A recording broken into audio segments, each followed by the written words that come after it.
हे मित्रांनो, तुम्हाला नमस्कार करतो. ओम श्री गणेश देवताय नमः. ओम श्री गुरुदेवताय नमः. ओम श्री गुरुदेवताय नमः. ओम सर्व श्री इष्टलिंग देवताय नमः.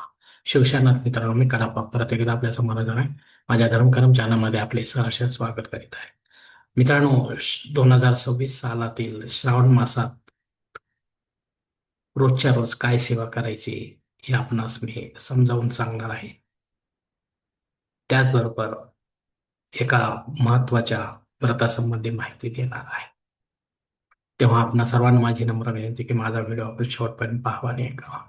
मित्रांनो, शके 1948 पराभव सहस्र दक्षिणायन वर्षा ऋतू श्रावण मास गुरुवार दिनांक 13 ऑगस्ट 2026 ते शुक्रवार दिनांक 11 सप्टेंबर 2026 रोजीपर्यंत संपूर्ण श्रावण मासामध्ये सलग 30 दिवस शिवलिंग सेवा आपल्याला करायची आहे. यामध्ये नक्तव्रत याचा उल्लेख या ठिकाणी आलेला आहे. तर हे नक्तव्रत म्हणजे काय, तर दिवसातून एकदाच पूर्ण मासामध्ये एकाच प्रकारच्या फराळाचा एकच पदार्थ आपल्याला खाऊन एकदाच त्यावर पाणी प्यायचे आहे. आता एकाच प्रकारचं फराळ म्हणजे साबुदाणा तर साबुदाणाच, भगर तर भगरच, फळ तर फळच, आणि त्यातला एकच पदार्थ आपल्याला घ्यायचा आहे. किंवा मिक्स करू नका सगळंच. फळ पण खायचे, खिचडी पण खायची, तसं नाही.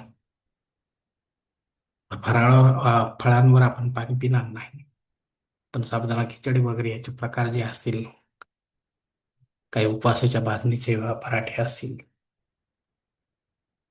तर ते आपण खाऊन एकदाच पाणी प्यायचे. त्यानंतर त्याच्या आधी किंवा नंतर पाणी प्यायचे नाही.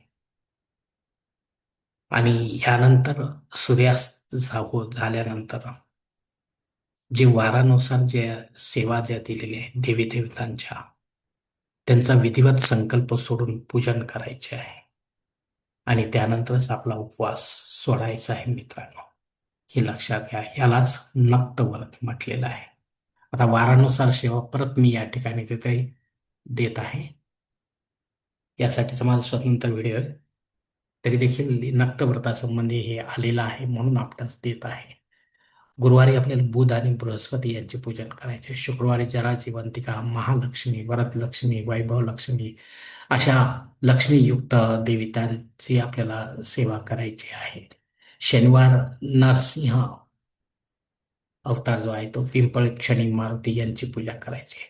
रविवारी गभस्ती सूर्याच्या मोडाने पूजन करायचे आहे.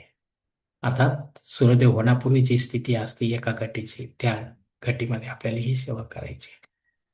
सोमवार कुठलाही मंत्र वगैरे म्हणायचा नाही. सोमवार शिवलिंगावर शिवमूठ व्हायची आहे. आता जे सवाष्ण माता असतील त्या वाहतील, पण जे नसतील, पुरुष मंडळी असतील, तर त्यांनी मात्र शिवलिंगाची विधिवत रुद्राभिषेक युक्त अशी पूजा अर्चा करायची आहे, पूर्णपणे षोडोपचार पद्धतीने. मंगळवारी मंगळवार गौरीचे पूजन करायचे आहे. बुधवारी परत बुध बृहस्पती पूजन आपल्याला करायचे आहे. तर ज्या ज्या ठिकाणी या देवीचा उल्लेख आलेला आहे, जरा जिवंत काय, महालक्ष्मी आहे, वलक्ष्मी, तर ह्या मंगळागौरी आहे.